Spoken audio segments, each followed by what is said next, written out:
పురాణ ఇతిహాసాలు నిత్య చైతన్య దీపికలు, సమాజానికి నిత్య దిక్సూచకం.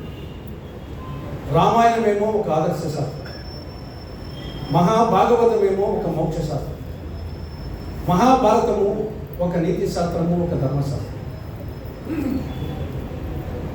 మహాభారతంలో లేనిది ఈ ప్రపంచంలో లేదు.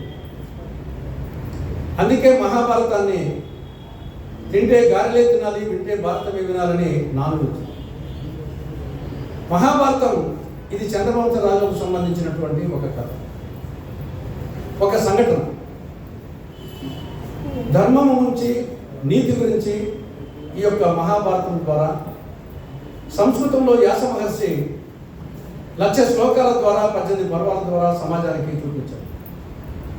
దీనిని తెలుగులో కవిత్రేము నన్నయ్య తిక్కన ఎర్రప్రగడ ఆంధ్రీకరించి తెలుగు జాతికి అందించారు. మహాభారతంలో 18 పర్వాలు ఉంటే అందులో 4వ పర్వం విరాట పర్వం.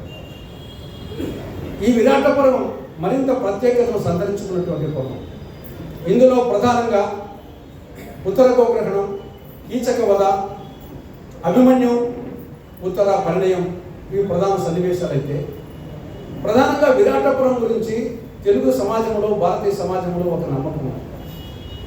విరాటపురం చదివితే, భక్తి శ్రద్ధతో చదివితే వర్షాలు బాగా పడతాయి, గోసంపద పెరుగుతుంది, ప్రజలు సుఖశాంతులతో శాంతి సౌభాగ్యాలతో విలసిల్లుతారు అనే ఒక నమ్మకం తెలుగు సమాజంలో, భారతీయ సమాజంలో.